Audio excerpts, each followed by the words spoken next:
madrasah setiap harinya.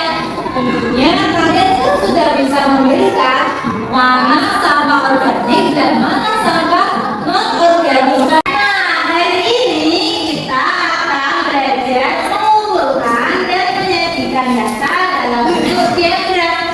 Apakah kalian masih ingat diagram apa saja yang pernah kalian pelajari di kelas 5 kemarin? Diagram data, diagram garis, terus hari ini kita akan belajar mengumpulkan dan menyajikan data dalam bentuk diagram data. Apakah kalian masih ingat diagram data yang pernah kalian pelajari di kelas 5 kemarin? Ya. Apa itu data? Data adalah informasi yang diperoleh dari hasil pengamatan. Tanpa data, kita tidak akan mengetahui mana sampah yang banyak, apakah sampah organik ataupun sampah anorganik. Nah, kalau kita sudah mengetahui, oh ternyata madrasah kita itu banyak menghasilkan sampah organik, maka kita akan mencari solusi yang terbaik bagaimana cara mengelola ataupun mengurangi sampah organik tersebut. Jika ternyata yang banyak itu adalah sampah non-organik, maka kita juga akan tahu nih solusi terbaik bagaimana mengelola sampah non-organik tersebut. Silakan membentuk kelompok 4 siswa.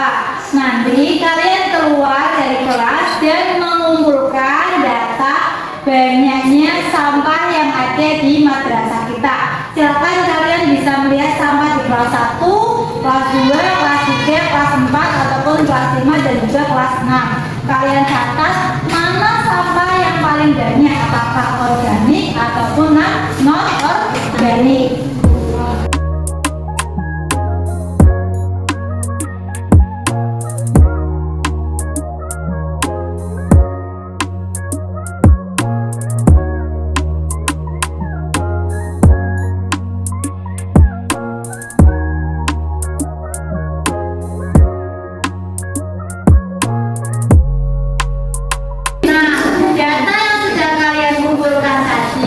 Silakan kalian buat menjadi diagram batang ya anak-anak.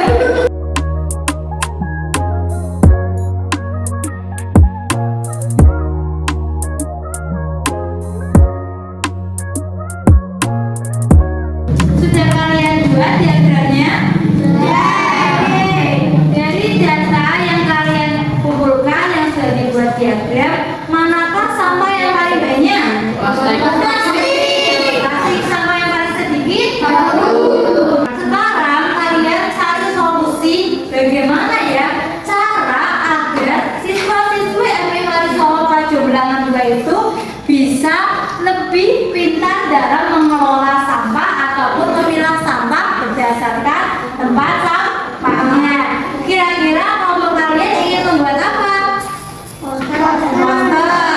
Teman-teman. Waalaikumsalam. Dari sampah daun. Assalamualaikum teman-teman. Waalaikumsalam. Kelompok kami membuat vas bunga dari botol bekas karena banyak sampah botol di madrasah kami.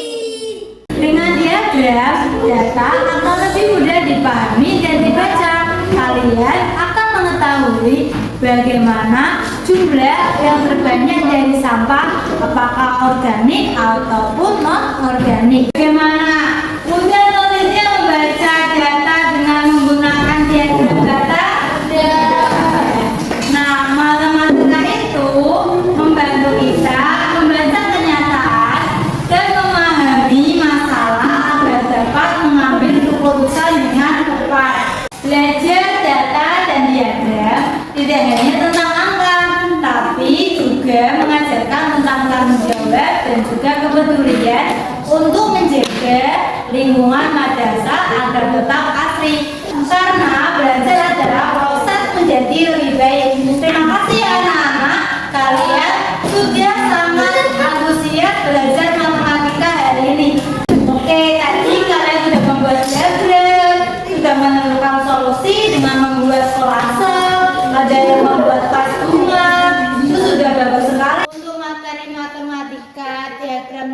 data apakah sulit bagi kalian? Sudah. Oke,